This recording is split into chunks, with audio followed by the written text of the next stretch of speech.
My marriage is falling apart, destroyed and dismantled in the most outrageous way by my soon-to-be ex-wife. I am. Well, I'm really messed up right now, honestly. Between her betrayal, her absolutely crazy vision for the future, my own temporary weakness and confusion, and a pretty violent conclusion to the evening, I think I'm going to need therapy for a while. And maybe some time at the spa. I have no idea how I ended up here, but I know exactly where to go from here. Here's my story. I'm 27, she's 24, and we got married almost 2 years ago. We met at work while she was on a summer internship. She's incredibly adorable and has this vibe that really captivated me. She's small but energetic, very smart, with auburn hair and brown eyes and a very fit, athletic body.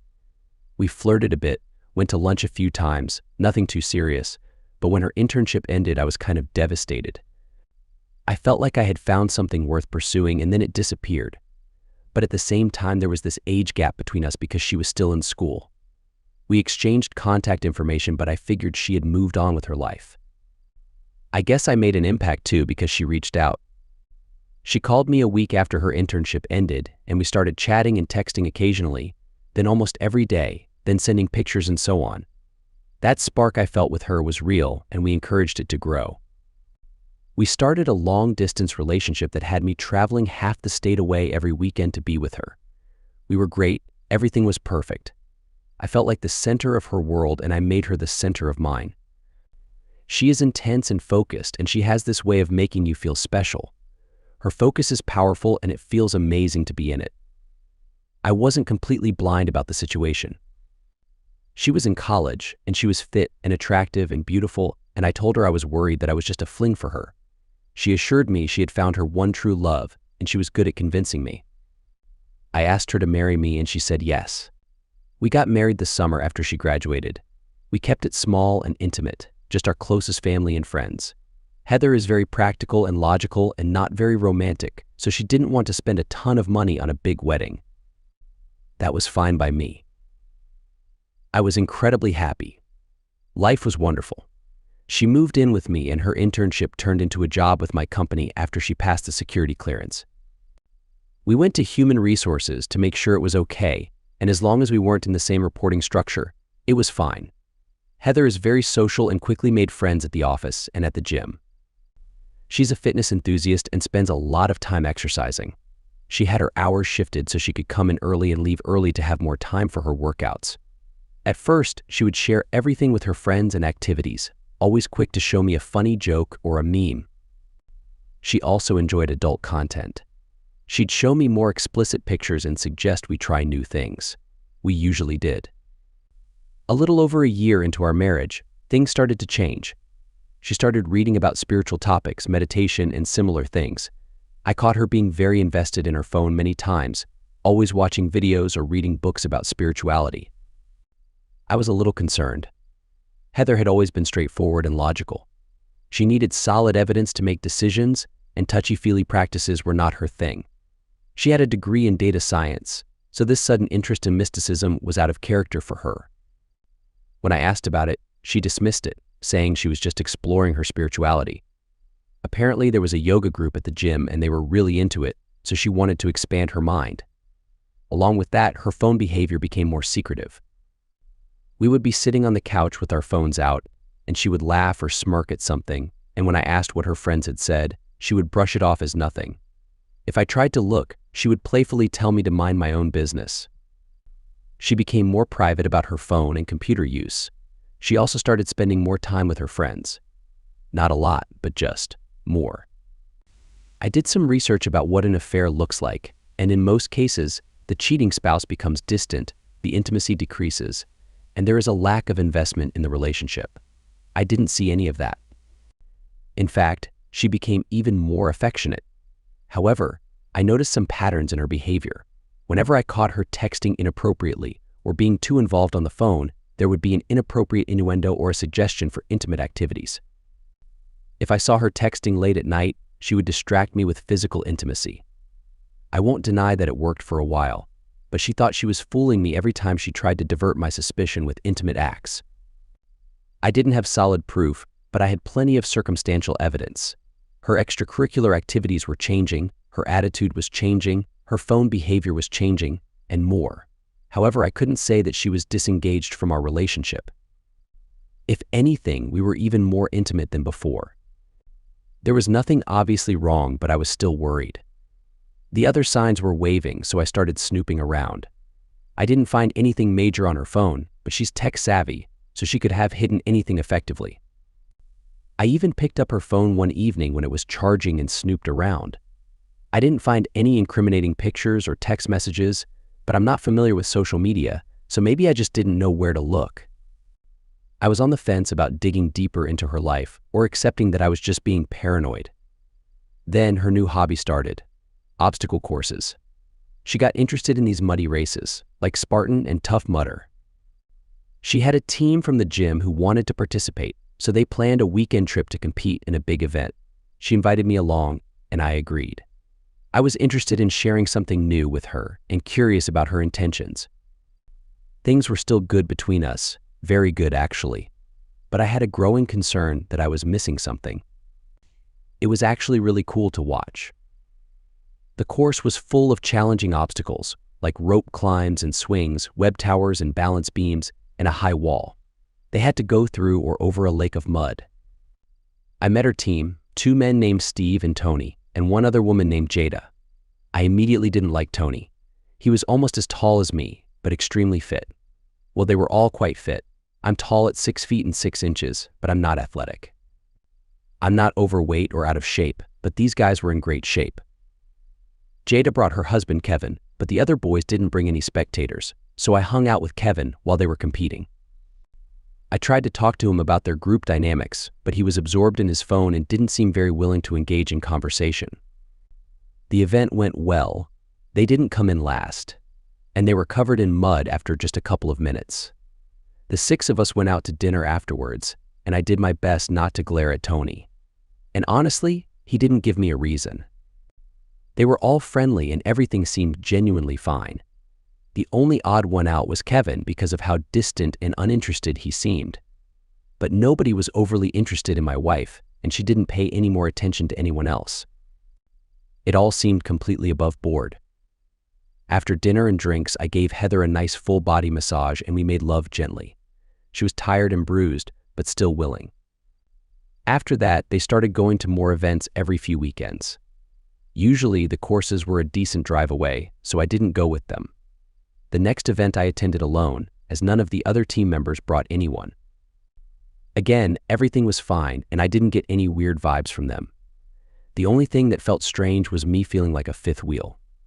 After that, I let Heather have her fun, and I trusted that everything was still fine between us. Nothing else had changed significantly, and our intimate life was still satisfying. So, I let it go. In fact, I felt even better about our relationship after those 2 trips. Steve was a bit bland in terms of personality and didn't seem like a threat in any way, and Tony was. Nice, I guess? If anything, he and Jada might have had a little chemistry. All 4 of them seemed like good friends. I didn't go to any more events, even though they had them almost every other weekend. Heather would come home and tell me stories about the funny moments and the misadventures. She seemed incredibly happy, and of course I was happy for her. Life was good. She was so careful that when she made a mistake, it was obvious. Suddenly, they had a chance to participate in a big race that they really wanted to do, but it was in Colorado and required a plane trip and a few days off for a long weekend. We made enough money that the expense wasn't a problem, but the timing was suspicious. It coincided with the annual physical inventory at our company, which required most of the employees to be present. I would be at the office all weekend, but conveniently, she didn't have to be. It was just too obvious to me. Heather is a planner and doesn't make impulsive decisions. The situation felt out of place and my suspicions heightened. I let her go, not having any real evidence or genuine concerns, but I kept an eye on her just in case. She flew out Thursday night, returning super early on Tuesday on a red-eye. Friday after work I visited her gym.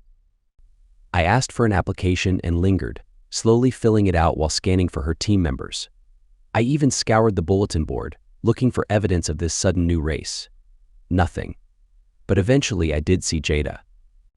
I waved and got her attention and she came over, smiling nervously.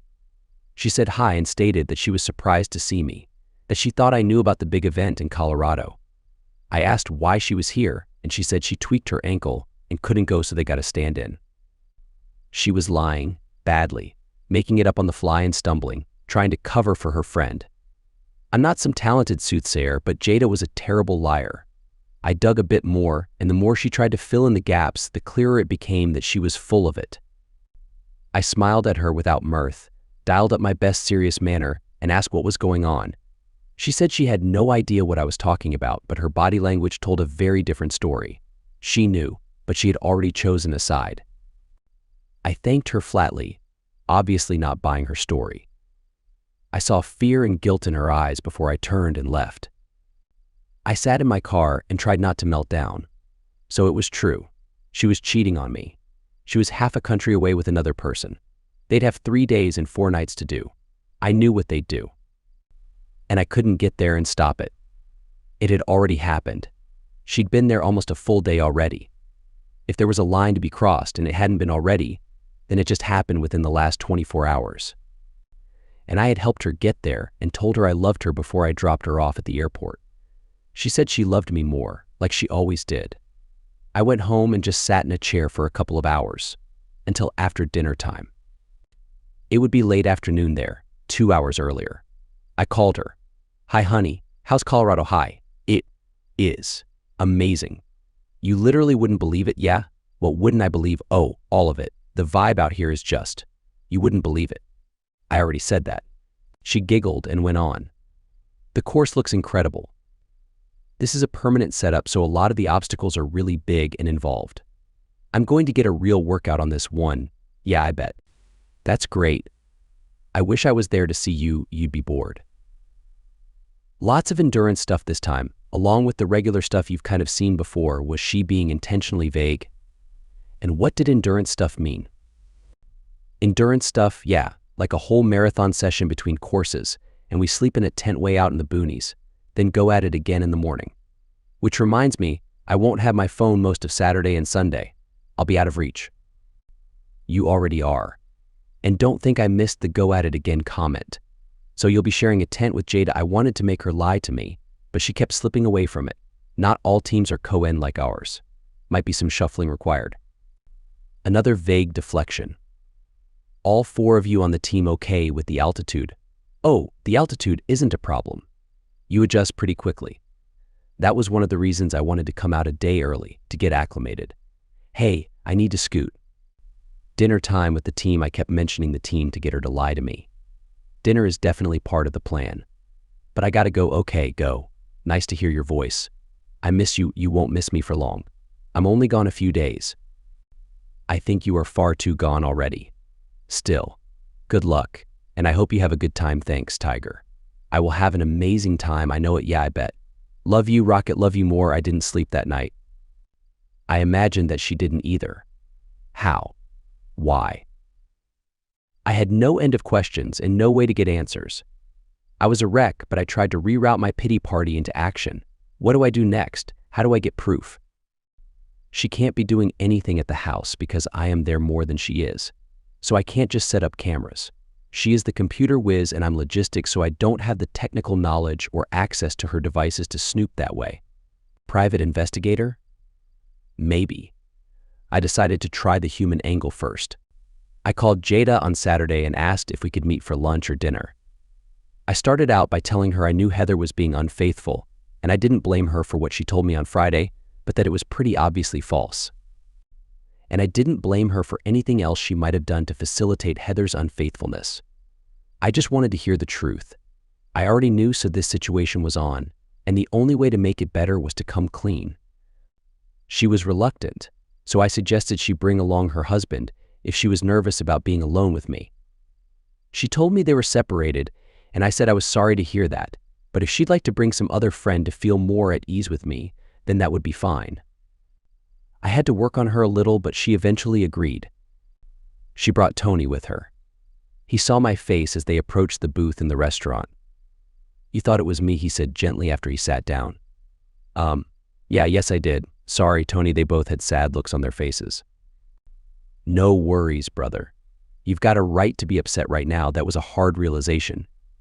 "Steve, Are you kidding me? But I steeled myself and soldiered on. Yeah, so, look, I understand you two are Heather's friends, and you are on her side in all this. I just want you to know that I'm not upset with you. You supported your friend and teammate, and I'm not a part of that, so you guys don't owe me anything. Right? And I've got no problem with you. But I know enough that this is blowing up right now, no matter what. I just really want the truth. Tony spoke up for them. And we'll give it. Jada called me after she talked to you and we discussed it. We are 100% on board with telling you the truth. We aren't happy about the way those two have been behaving and we are tired of covering for them. Thank you. I appreciate that. So, Heather and Steve, they nodded. Jada reached out her hand and I took it numbly. Steve. What the heck? He was short, but everybody is short to me. He was almost too short for Heather. He was plenty fit, sure, but he was rat-faced and dull-eyed, seemed like the last one to get the joke or even make one. The guy was dull. How the heck did I lose to that guy? Jada picked up the story from Tony.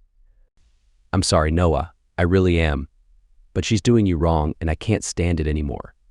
She's been with Steve for months, now we compared dates and sure enough, it started around the time I started to suspect something. It had been almost 6 months at that point. And these obstacle course trips, I assume she stays with him when I don't go.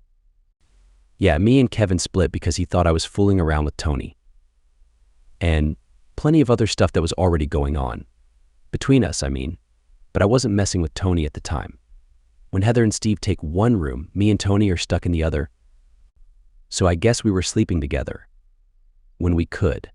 Hard to actually sleep with Steve and Heather in the next room making all that noise. She seemed reluctant to go on, having obviously just stabbed me in the guts with her words. This went on for a while, Jada and Tony obviously getting their guilt off their chests and spilling all the information. Jada did most of the talking. She liked Heather and thought of them as besties at first. I was an outsider, so it was easy to not care about me or how she was treating me, but as I got closer to the group it made me more humanized and she started to have misgivings. She hated what Heather was doing to me. She said that after she met me, she really had a hard time going along with Heather and Steve's secret relationship and was dreading when I would finally reach out to her. They dropped some other important details, like their pet names for each other. He called her Princess and she called him Ripper. Lovely. Tony was more open about details, like he knew I would want them. He helpfully told me that Steve was nothing special in the junk drawer, as he had seen him many times in the gym locker room. At least I had that going for me. The fact that they spent a lot of time together was unpleasant information. Our sessions usually didn't last very long, maybe around 30 minutes, an hour at most if we went all out. I used to think that was pretty good. But apparently Steve was into this tantric yoga stuff, and they would go on for a long time. It all began with Steve running that yoga class. Heather quickly became interested in the spiritual aspect of it and wanted to learn more from him. The class ended quickly because there was clearly favoritism towards a certain student. I couldn't understand, even with this new information, what attracted her to him. There was more. More pain, more damage to my self-esteem, more destruction in my marriage. I sat there and took it like a man, even though it felt like I couldn't bear it anymore. Tony and Jada seemed relieved to finally confess, and while they shared their burden, I absorbed it all. I left that place devastated. Steve. Short, ugly, dull Steve. I couldn't make sense of it. Heather is incredibly smart, quick-witted, and sharp. That's one of the things that brought us together. We could challenge each other intellectually. Or at least I thought so. I started doubting everything. What was she missing? Where did I go wrong? I drowned in those thoughts all weekend. I almost reached out to some friends and shared my feelings, but I felt embarrassed and ashamed that I had allowed my wife to drift so far away. I needed to confront her first. I needed to hear the truth from her. I needed to understand what was happening. Late Sunday, I received a text. Heather, it is done. Noah, everyone is okay. No, penses. Heather, no one got hurt. A lot of bruises and soreness. I'll be in pain for a week. Noah, well, why don't you come home and I'll draw you a bath. You can tell me everything. Heather, I have a massage scheduled for tomorrow. If I can bear it. Noah, does the hotel have a hot tub? Heather, no, unfortunately. Maybe I'll just stay in bed all day tomorrow. Noah, is anyone doing anything interesting tomorrow? Heather, I have no idea. Right now, all I want to do is rest. I'm exhausted. I'll tell you all about it when I get home. Love you. Good night. Noah, love you more.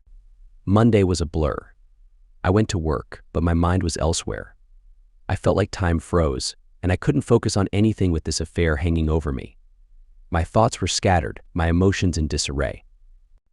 I couldn't eat properly, barely slept, and watched the clock move sluggishly as if time had slowed down. I met her at the airport early Tuesday morning, and she was a wreck. She had little sleep on the overnight flight and needed to freshen up, change clothes, and head to work. I tried to be pleasant, but it was difficult. She vaguely talked about the trip, not wanting to outright lie to me. She described it as amazing, unlike anything else, the best time she had experienced so far. She pushed her boundaries and discovered how much she could handle. When I asked for more details, she mentioned that she was too exhausted from the turbulent flight and asked if I could let her rest in the car while I drove. If I hadn't suspected anything, I might not have noticed, but every comment seemed like a hidden reference to physical intimacy. I was just trying to hold myself together for a little longer. We arrived home, and after she threw her bag in the laundry room, she surprised me. I got you something, Tiger, and she then initiated physical intimacy with me. I'd like to say I resisted, but I didn't. In fact, I was happy to reciprocate with enthusiasm. It was great, but also strange. It felt like she was trying to overcompensate, like she was trying to make up for her mistakes, and I was equally enthusiastic, trying to exert control. We rarely had such energetic intimacy, and I felt conflicted about it. Afterward, she hugged me sweetly and rushed off for a shower. She left for work shortly after, and I would join her in a couple of hours since our schedules were different. I was in shock, but it was a different kind of shock. I felt like a zombie at work again, and I'm thankful for my good relationship with my boss and team because they had to pick up my slack. What was I going to do that evening? I had to confront her, reveal everything I knew, and I was terrified. And I ran away. I made up an excuse to avoid spending the evening with her. I said we had a minor work emergency and that I needed extra time. It wasn't entirely a lie. I did have a backlog of work due to my recent lack of motivation. But the truth was, I just didn't want to be alone in a room with her yet. Thankfully, she skipped the gym and went to bed early. She texted me around 5 p.m., saying she was done and not to wake her when I got home. That worked. I crept into the house around 9 and slept on the couch, crying myself to sleep. We exchanged a few words the next morning, but it was brief. She mentioned that she would go to the gym after work, which was now Wednesday, and that we would have dinner together afterwards. Okay, fine. I had a feeling it was a lie. I had Steve's address from Jada and planned to confront them there. I went to work, claiming a heavy workload to skip lunch with Heather, then waited until 3 o'clock for her to leave. She briefly visited my office to hug me, and then she was gone. 10 minutes later, I followed. I went to the gym first, just to make sure. She wasn't there, and so here we go. I went to his apartment, and her car was parked outside. I grabbed my phone and called her. No response. I sent her a message. Noah, I know where you are. I know who you are with. I know how long this has been happening. I saw someone inside move the curtain and glance outside. Then she replied, Heather, I know. I'm sorry you found out like this because you don't know the whole story. Go home, Noah. I'll be there soon, and we will talk. I returned home and sat at the kitchen table, grinding my teeth and trying to calm myself down. About an hour later, she arrived. She brought him with her. Noah, you know Steve, aha. The unattractive guy extended his hand, and I simply stared into his eyes. Please, be understanding, she said. Your boy Ripper here, is he injured? He rolled his eyes. No, then I'm being understanding. Hey, calm down, man. Listen to her. Steve was very fit and lean. Not necessarily muscular, but much more in shape than me. I had the advantage in height and weight, but I'm not an athlete. I'll admit, I felt intimidated, but my anger whispered that I could take him. Yeah, she owes me some explanations. Please, Noah, just sit down and hear me out. Please, not for her, but I wanted to hear it. I needed to know. She sat on the sofa and pulled Steve down beside her. I hesitated for a moment, then occupied the chair. Heather took it as a sign to begin. Look, Noah, I know this has been tough for you, and I'm sorry. I had hoped to tell you in a better way, but I couldn't keep up with your sharp mind. You were bound to figure it out before I was ready, and I apologize for that. I'm not angry that you confronted Jada and Tony. I intended to approach this with more grace, but here we are. You have questions, and I owe you answers. You're not angry at me? Well, that's a relief. So how can I trust anything you say? You've been lying to me for 6 months, Heather. Half a year. A quarter of our marriage. But sure, go ahead. It's fascinating that you brought him here. Very classy. Just relax, okay? There's more to this than you know.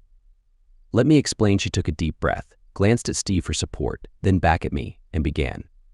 You probably want a timeline. I'll start there so you have the full story. Interrupt me when you need more details. We could stop right now, and you could gather your things and leave my house, you lying, unfaithful person. I'll give you the short version, which is still quite long. She met him at the gym, and they instantly connected. She hadn't intended for anything to happen, wasn't seeking anything, and was happily married. But then this happened. She was drawn to the spiritual way he lived his life.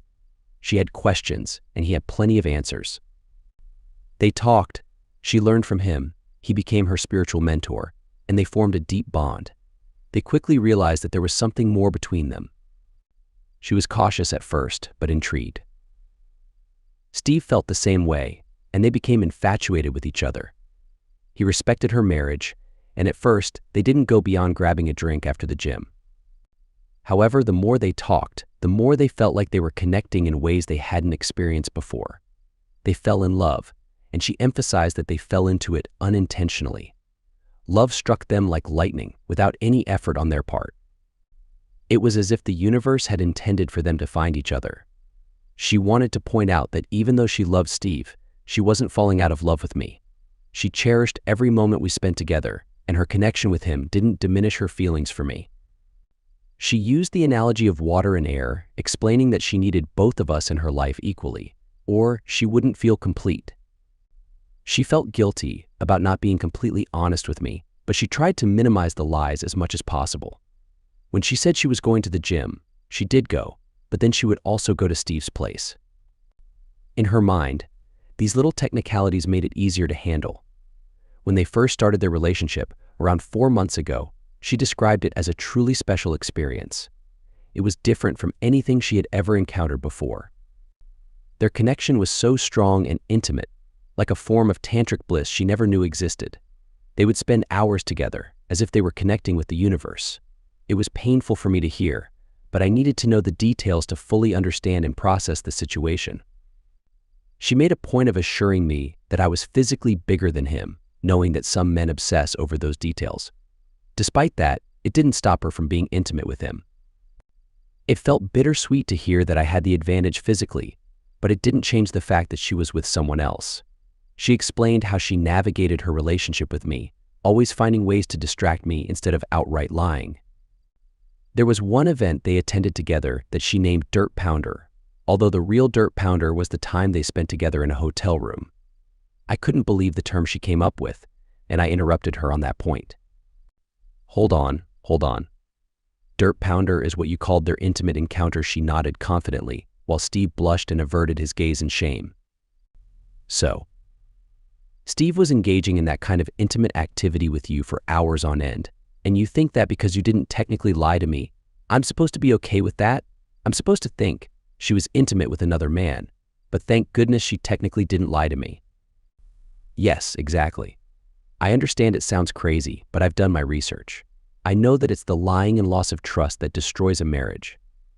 That's why I worked so hard not to lie to you. And Steve doesn't enjoy those particular intimate activities like you do. So that part is still just between the two of us. If that matters to you, oh my goodness, I know this is a lot to take in, Noah, and I'm sorry. But please let me continue. Well, you've already said enough, but go ahead.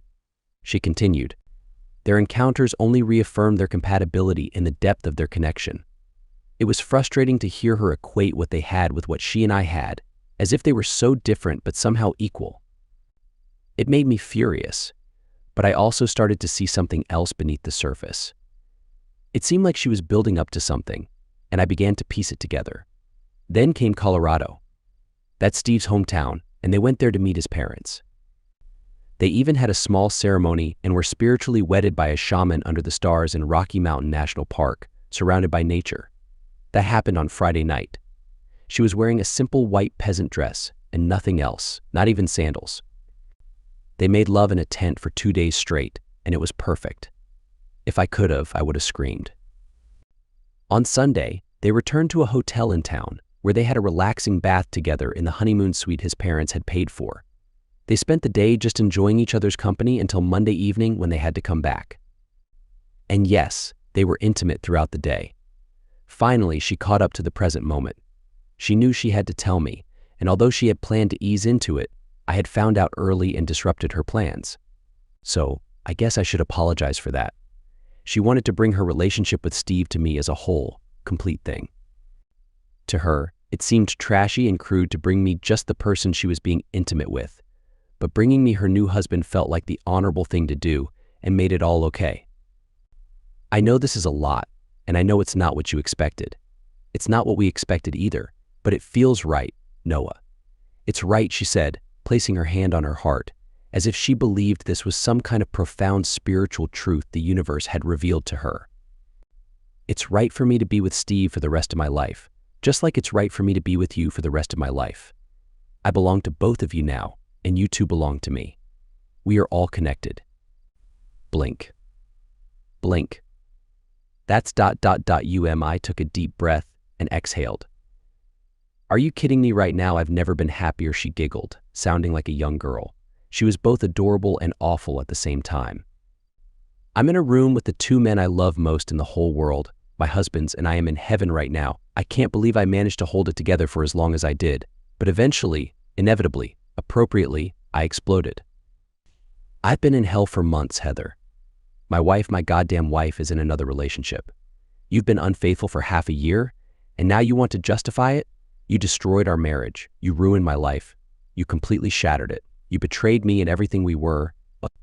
And now you parade this ridiculous polyamorous crap in front of me, and you expect me to just accept it. I was getting louder, much louder. Please calm down, Noah. This wasn't betrayal. We had something missing in our lives, and I found it. This was meant to happen. Noah, we are incredibly fortunate that all three of us found each other. What are the odds? Right? We're like a rare 4-leaf clover. We can all be whole now. And I do ask for your forgiveness, because I misled you and lied to you a few times. I know this isn't how you expected things to turn out. I've hurt you, and I'm sorry for that, truly. But now, I want my husbands to meet and start getting to know each other so that we can grow and move forward together. Blink. Blink. You want me to share? Yes, you of course with him. Obviously, I was speechless. This unbelievable situation left me teetering between anger and laughter. It was utterly absurd. When a spouse makes a mistake, they're supposed to beg for forgiveness or leave the marriage and start a new relationship. But this, she wanted both of us to willingly join her in this insane idea and ride off into the sunset together? I sat there with my mouth hanging open, searching for words that made sense to me. She began to say something, but I raised my hand, silencing her. I took a deep breath, exhaled, and explained how I felt. Okay, here's what I'm thinking right now. Here's my stance on all of this. I'm willing to share you with him. Her face lit up, displaying a huge, beautiful smile. But I continued, but only certain parts of you. What do you mean I'll be all right with sharing your companionship, your friendship, and your emotional support with him? The rest. I have no use for. Steve didn't appreciate that comment. Hey, that's the woman I love. That's my wife, you ugly person. I was ready to explode with anger, I swear. I jumped up from my chair, preparing to lunge at him, but Heather got in the way and pushed her hand against my chest. I was willing to fight him, but I didn't want to hurt her. Not like that, at least. She yelled at both of us to stop, and he reluctantly backed down. Show some respect, he yelled. To the man sleeping with my wife? Never. So, as you said, Heather, you love him, so get out and be with him. I rubbed my hands together, washing my hands of her. Then I got up, headed to the bedroom, and gathered my wallet, keys, and jacket. I walked towards the door. By the time I come back, both of you better be gone. Pack your things and leave. I slammed the apartment door shut while Heather shouted something I didn't catch. I went to a local restaurant that had a bar. There weren't any proper bars nearby since we were in the suburbs. I bought myself one beer and stared at it. What just happened? What in the world? I had no idea where to start processing this. We three are one? It was absolutely ludicrous. Had she suffered some brain damage or was she on drugs? Wait, was she actually on drugs? Could that explain her behavior? But 6 months, man. That wasn't a momentary lapse of judgment or a fling. The whole Colorado thing was completely premeditated. They even had a freaking wedding. My wife, who is already married, got married again to this unattractive guy in the middle of the wilderness. I was utterly lost, just hopeless. I felt like I had been through a traumatic experience. After some time, my emotions became numb and my rational problem-solving side took over. Got a problem? Figure it out and find a solution. Eat the elephant one bite at a time. What's my next step? First, get her out. That was clear. She had to leave. Whether it was drugs, insanity, or something else, we were done. Then, find a lawyer. We didn't have many shared possessions, but there were still legal matters that needed to be addressed. I wasn't familiar with the divorce process, so I would have to reach out and ask for advice. And then, end it all with a bottle of Maker's Mark. That was as far as I got, and it seemed like a decent plan. One step at a time. I returned home around midnight. Her car wasn't in the parking lot, so I let myself into the apartment.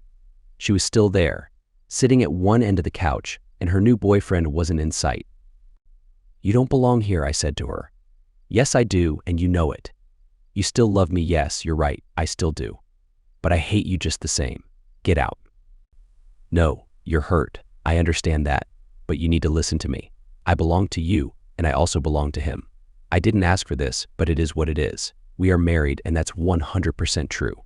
And I'm just as committed to Steve. If I had met him first and then you, I'd introduce you to him just like what happened earlier." My head was spinning again. She was still talking nonsense. She could want whatever she wanted, but she made promises to me, she made vows to me, she devoted her life to me. I'm vaguely familiar with the idea of polyamory, but I'm a lot more familiar with the concept of unfaithfulness. Stop talking, just stop. You don't live here anymore. You know what? This has been pure agony for me, pure absolute agony. And you've been talking about how this situation is magical and perfect, and you're claiming everything is still somehow fine for me, right? Well, that's not true. I'm in a terrible place. If you want to talk to me, if you want me to understand your point of view and accept your crazy plan, show me some kindness first. Show me love. That's all I need from you. I intended to push her away with that statement. I wanted to show her that her only worth to me was physical and that she was just an object. She got up from the couch and walked over to me, looked me in the eye, then dropped to her knees. That's what I want. I'm not sure she wanted what I did to her next. We've never been much for rough activities. Energetic, maybe active, but never mean. Not like that. Every intimate act before was her giving. This was me taking, and I wasn't gentle. I took control and used her body roughly. She struggled and spat more than I had ever seen, but I didn't stop. When I finished, I ejaculated all over her face and hair, and her entire front was a mess of spit and fluid down to the floor. She was a mess. I pulled my pants back up and walked back towards the bedroom. "Is he out there waiting for you?" "Yes." "Good. Go show him what a good partner you are and give him a big loving hug and see how he feels about your crazy plan. Leave. Please." I took a shower, disgusted with myself for even engaging with her again. I cried. I collapsed into the tub and sobbed like an abandoned child until the hot water turned cold. I was broken. At some point, I got out and crawled into bed after messaging my boss that I was unwell and wouldn't be in the next day. I think I managed to sleep a little. Thursday, I realized she hadn't taken much of her stuff, maybe a few clothes and bathroom items, but not enough to even be considered moving out. Fine, I did it myself. I went out and bought some boxes and packing tape and started packing her belongings. That took most of the day as I was a bit slow with some shared items. I mostly wanted anything associated with her out. Anything that felt like us went into a box, but there were plenty of items I had to come to terms with. The wedding album, pictures of us, souvenirs we had bought on trips, etc. I had to let go of my emotional attachment to these things, and it was occasionally difficult.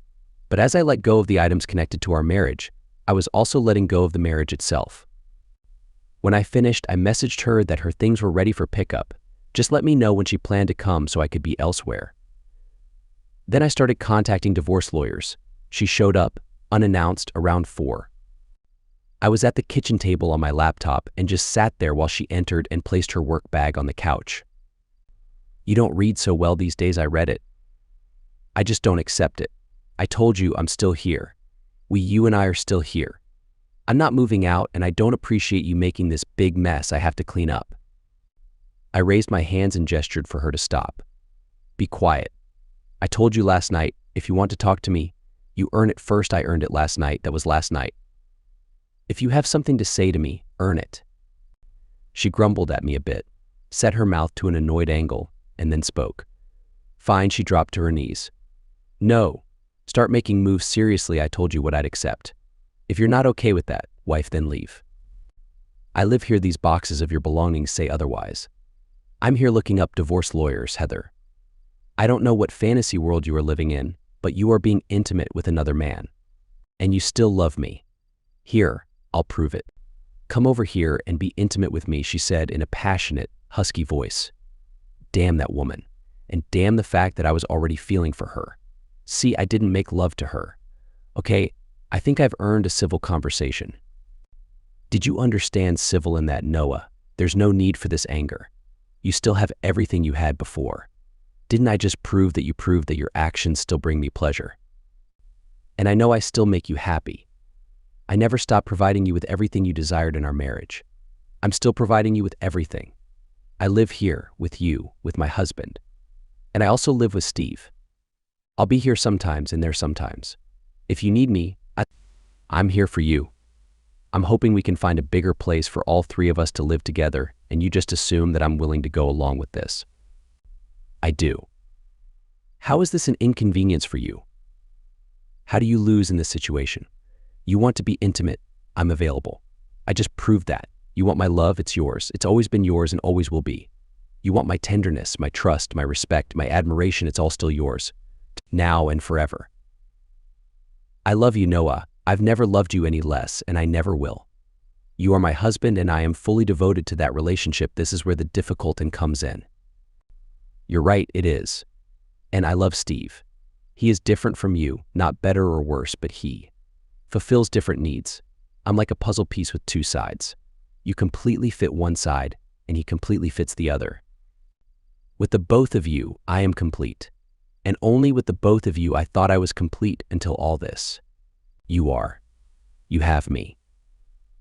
You and I fit perfectly.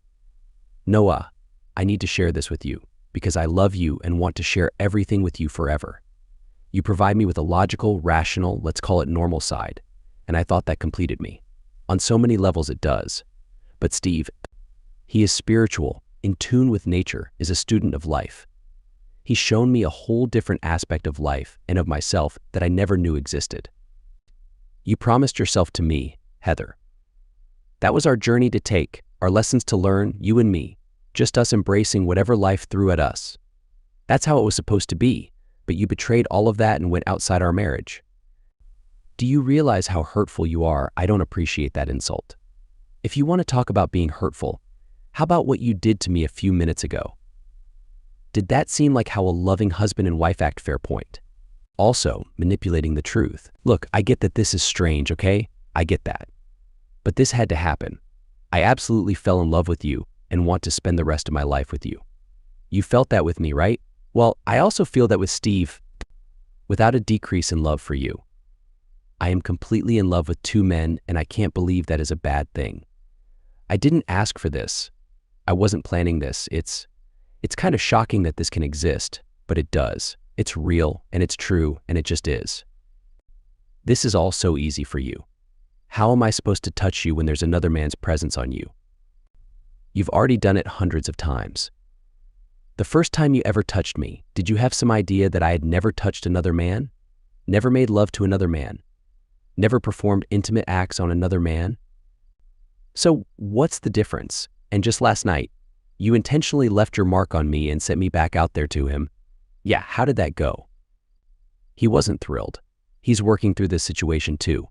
He has had more time to adjust to the idea, and I understand that. He's handling it more maturely than you, though he is being mature. About another man being with the woman he loves.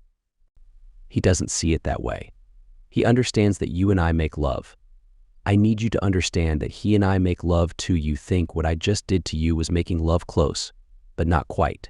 We can work on it. We can work on it tonight. I'm staying here tonight. No way. Work on getting this stuff out of my apartment. Is he out there? No, not this time. Then you'll have to move the boxes yourself. Get your stuff out, Noah. Please, Noah, come back here. I rushed to the bedroom. I changed into jeans, grabbed my wallet and keys, and headed for the door. I'll go out and get dinner, maybe catch a movie or find a new friend. I don't know. Just have your stuff out of here by 10 o'clock. I slammed the door on her and left. I returned to the same restaurant bar, and this time I went ahead and drank the beer. Why not? I was being clear, right? I was trying to be so straightforward and harsh with her that she would understand, but she didn't. And the words that came out of her mouth were crazy. Like I was just supposed to accept this new situation without any objections? In touch with his energy? She's out of her mind. I had dinner and had a couple of beers, then spent some time playing with my phone. When I returned, I noticed her car was there, as well as his. I had figured out his vehicle, a big pickup truck with some of the boxes I had packed inside, but not all of them. This is just great. Did you get it out of your system? She asked as I walked back into the apartment. She and her partner were on my couch, watching my TV, all cozy. Not enough boxes in that truck. Jerk, I went to the bedroom to check the closets, to see if she had put any of her stuff back in there. Steve didn't like my tone. Hey, I'm getting tired of the disrespect. You will not speak to her that way, Steve. Stop it, she whispered. She followed me to the bedroom and arrived just as I threw open the closet doors, faced with a bunch of her clothes neatly hung up. Steve came in after her and stopped at the door.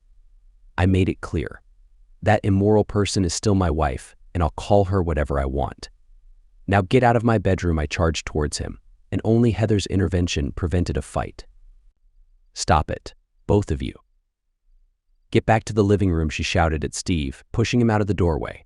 I was still searching for something to use as a weapon, a lamp maybe, or a power cord. Heather got him out and closed the door. Then she stood against it and crossed her arms. She took a deep breath and let it out with a determined look on her face. Look, this needs to stop. I understand that you need some time. Maybe are you trying to talk to me again? No, leave or be quiet, friend. Please, Noah. I'm trying to have a conversation here. I agreed to be intimate with you, not to listen to the noise you make. Sleep with me or leave. Promise we'll actually talk after this, and you'll actually listen. Yeah, of course, say it, I promise. After you earn it, I'll listen to you talk.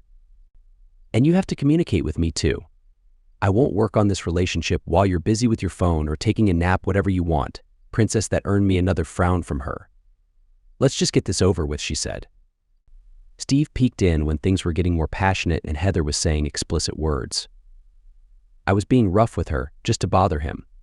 He opened the door and stood there for a minute or two, watching me make love with his loved one. I made eye contact with him while being intimate with Heather. He left when I reached for a handful of her hair and pulled her sweaty face out of the sheets so he could witness his wife being intimate with someone else. I suppose that was his limit. I went into the bathroom and quickly showered to clean off her scent. I threw on a bathrobe and went back to talk to my guests. You're pushing me too far, man. Bring it on, Skipper. Maybe don't let your little princess do that again. Oh wait, considering how I handed her back to you yesterday, I guess this is again. He was furious. Heather had her hand on his leg and seemed to be pushing him down. He was trying to intimidate me with his gaze. Enough. Noah, you made me a promise. Yeah, I think I did. Although I think I promised to listen to you, not him. If your pet starts making a fuss, then you might have to pay me extra. You paid good money for this time. What's on your mind? You good with this? Sparky, I kept antagonizing him. I love her enough to give her what she wants, he said through clenched teeth. Wow. Honey, your love life is something magical. I deserve your respect. Noah, you haven't exactly earned much respect lately. You know I am entitled to your respect, Noah. Oh, feisty. Well, fine. You know what? For some reason, I'm actually curious about this. You wore me down, okay? You bombarded me with enough crazy arguments that some of them actually got to me. Explain to me how all of this works. What's the end goal there on Fantasy Island where you and Tattoo want to live? Explain your vision to me. Finally. Listen, Noah, this can all work out perfectly for all of us. I know you see this as a betrayal, as a loss of something you value deeply, but have you ever been unsatisfied with me? Have I ever not given you everything you desired in terms of intimacy? Faithfulness, maybe. Loyalty? Honesty? She brushed those aside and continued. When you want me, I'm there. I've always taken care of you every time. So if you are happy, what does it matter what I do with my time, with my body? I've always given you everything you asked for, even during these last few days. You've always had what you wanted, and you still will. But if I want to be intimate with you while you're spending time with your new partner, until we live together, there may be times when I can't be with either of you as soon as you'd like, but I'll be there. Once we have our own place, the three of us, then I can be there for both of you all the time I see. So do you actually envision both of us being intimate with you at the same time? No. I envision all three of us making love at the same time. Are you okay with that, Sparky? Are you ready to clean up after me? Did you touch her after I touched her last night? I continued pushing his buttons. I love her enough to give her what she wants, he said through gritted teeth. Wow. Honey, your love life is something magical. Respect. It's not my body. Steve loves me, just like you do. The assumptions you make are just unbelievable. You know that. I'm not assuming. I know. Now, I need you to agree to some conditions. Conditions. I hate myself for this, but I'm just so darn curious. Okay, go on. 1, I live here. Blink. 2, you will show Steve and I respect. He is in my life just as much as you are. Blink. 3rd, we will all move forward together with our lives. It's not just Noah and Heather, it's Noah, Heather, and Steve. Hey, I have a question. Does he get a ring? Did he give you another ring? So you've got 2. I didn't notice. Did you 2 do the whole ring thing out in the cow pasture? Do Steve and I exchange rings and get our own special ceremony like yours? How does that all work? And Skipper, do your parents know you are destroying another man's marriage by being involved with his wife, Noah? I love how funny you are, but right now you are using humor as a sword and a shield. I need you to drop it and be here with me. With us. We aren't attacking you, and you don't need to attack us. I'm really not feeling that last one. This all still feels very much like a sustained, premeditated, 6-month-long attack. It's not. You are the one attacking, Noah. Please stop. If you love me, and I know you do, you'll stop. This tense conversation continued for a while longer, and it left me feeling disappointed, disgusted, more like it. Disgusted with myself that I let her talk at all. She went on and on about her vision of our future, how this would all work out in the end to be the perfect love story. Throughout her fountain of fantasy, my stomach churned with turmoil. I felt sick, horrified, ashamed, enraged, a flurry of unruly emotions flowing through me. But as she continued, and as I truly absorbed her repeated delusions, it started to sink in. Shame transformed into anger. Horror was replaced with hate. Fear of the consequences of my next move disappeared in the face of the fierce retribution I required. Sickness subsided, giving way to a firm, unwavering determination. Sacrifices needed to be made. Stop. Fine. I've been expressing the same thing in different ways enough. The fighting must end. Noah, it just did. Listen, I want to apologize to you, Heather. God, her expression when I said that. Her eyes widened and filled with tears, and her face. She almost overwhelmed me with emotion. That was the same face she made when I asked her to marry me. But anger, hate, and disgust fueled my words. This has all been overwhelming, and it has thrown me off balance. I haven't been thinking clearly. I see that now, and that has caused me to be inconsistent. I apologize for that. Oh, Noah. You understand now, don't you? I do. So from now on, we will have no more misunderstandings, no more weakness, no more indecision. I have a clear vision of my future now, And although it may not align exactly with your vision, well, let me describe it to you. I paused, taking a deep breath for dramatic effect. Get out of my house. You idiots. I swung the front door open and proceeded to throw one of the boxes onto the pathway. It tumbled down the steps and hit the ground with a thud. Noah, feel free to help, I said as I reached for another box.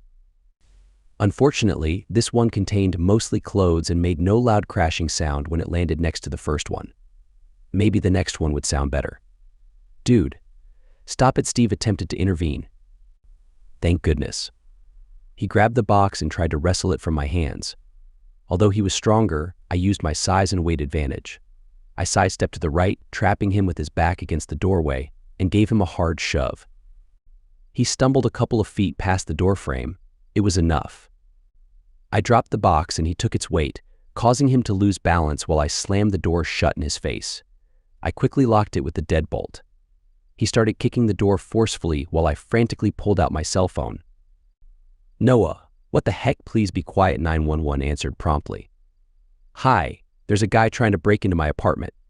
Yeah, that sound is him kicking my door. I need the police to come here immediately. I muted the call and spoke assertively to the room. Leave, Heather. Then I slapped my own arm. The loud slap rang out, and I knew Steve heard it because he intensified his efforts. I unmuted the call and gave them my address. Please hurry. His name is Steve Asher, and I think he wants to harm me. Hurry, please. It stung my pride to act so scared, but I had to play the part. As expected, Heather made a move towards the door. This was the risky part. She unlocked the deadbolt just a split second before another powerful kick broke the latch right out of the doorframe, sending the heavy door swinging open and colliding with Heather's face.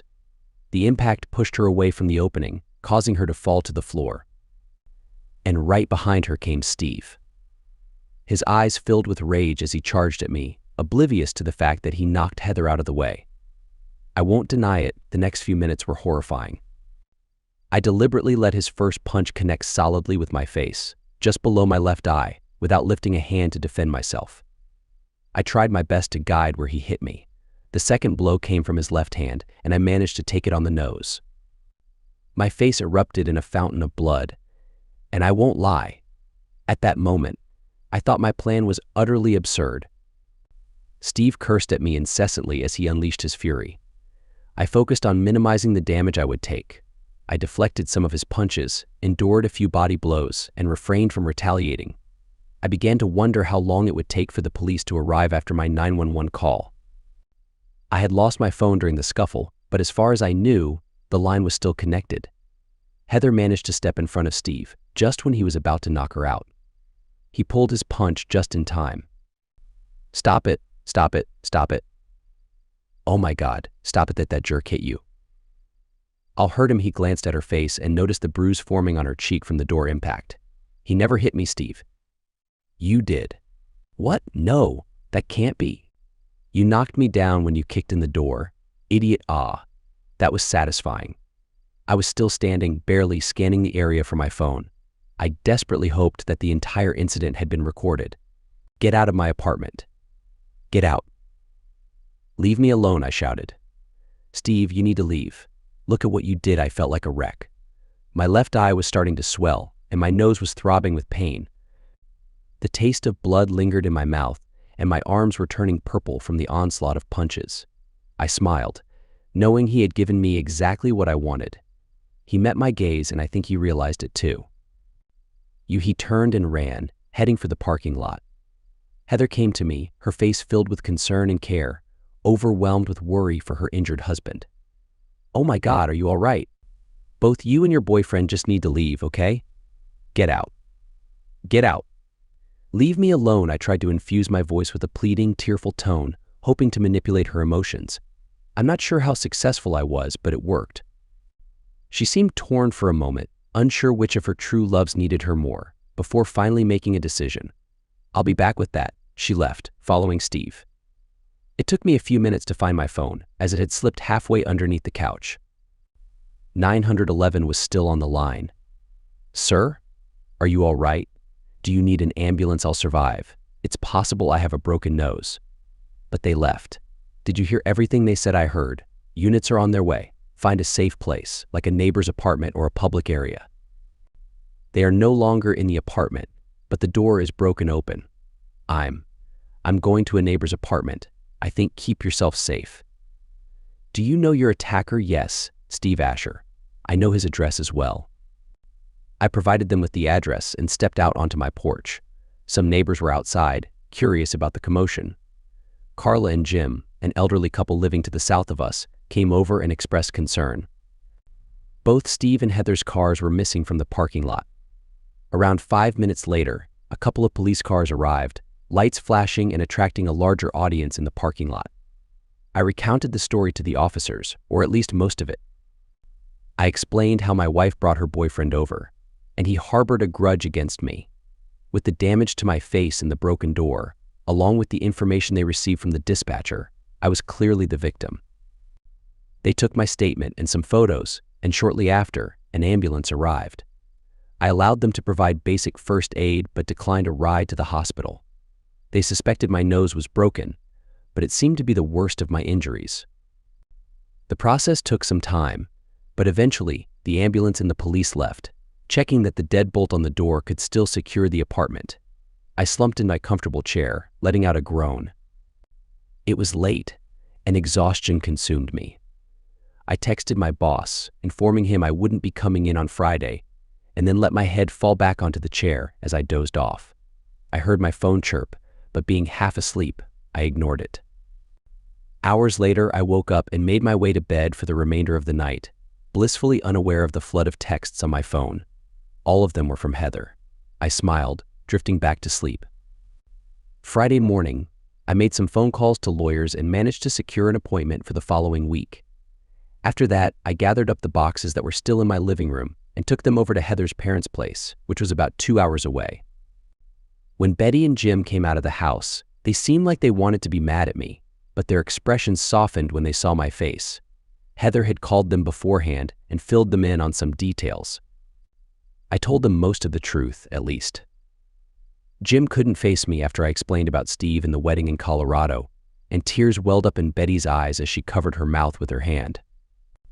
I thanked them for being kind to me, but I knew that we probably wouldn't see each other again, as I intended to divorce their daughter. Next, I went to an urgent care clinic because I was in a lot of pain. They did what they could for me and referred me to a cosmetic surgeon who would hopefully be able to prevent me from looking like a horrifying bridge troll, much like the rude person who hit me. Throughout the day, Heather had been calling and texting me, but I chose to ignore it all. I didn't want to go home because I felt vulnerable there, so I decided to call a friend from work who had recently purchased a big house to renovate. I asked if I could stay in one of the spare rooms if I helped him with some manual labor. He gladly agreed, so I swung by my apartment to pack a few bags. To my surprise, Heather was there when I arrived. She looked exhausted, wearing the same clothes as the previous night. I even noticed some of my blood on her blouse. There was a bruise on her face as well. I hoped that she had been with Steve when the police showed up and had to explain how she got hurt. She was lying on the couch as I entered the apartment and sat up when she saw me. Tears stained her face, her puffy eyes showing signs of her crying, and she seemed completely devastated. I couldn't help but smirk at her. Why, Noah, Heather, you're completely lost. You need to seek help. He's in jail where he deserves to be, yes. Maybe he can teach his tough cellmate about something positive like meditation. Why are you being so mean? I love him. I once loved you too, but you destroyed that love. Can you honestly say that everything feels right now in any way? My parents think I'm some kind of weirdo. They're not entirely wrong, princess. By the way, did you and Steve sign the marriage certificate during your wedding in Colorado? Yes, we did. We're married. Well, that's quite surprising. In that case, it's considered bigamy, which is an actual crime. No. Steve assured me it was fine, sure. It seems like you believed a lot of nonsense that Steve fed you. Let me break it down for you. Being convicted of a crime leads to loss of security clearance, which ultimately means losing your job. In just 1 week, you managed to lose your real husband, illegally gain a new one who is now in jail, and commit a crime that will ruin your career. You're not making the wisest decisions here. Her energy suddenly dissipated and her anger evaporated. I thought she might burst into tears, but I decided not to stick around and find out. I went to the bedroom, grabbed my suitcases from the closet, and packed them with a couple weeks' worth of essentials. I did a quick check in the bathroom to ensure I had everything I truly needed. I mentally let go of anything else, assuming it would be susceptible to theft or sabotage by her. It was better to start anew, and if I ever managed to retrieve those belongings someday, then so be it.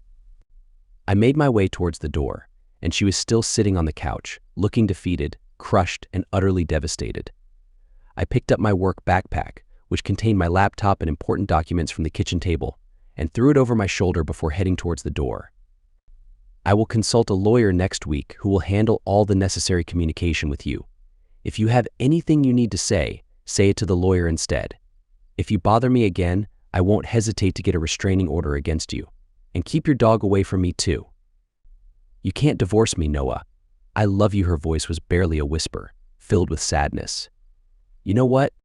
Forget you. Heather and I walked out. I returned to my friend's place, unloaded my car, grabbed a beer, and set up my laptop. While slowly drinking, I wrote down everything that had happened. I'm not entirely sure what the future holds, but I am absolutely done with that chaotic mess.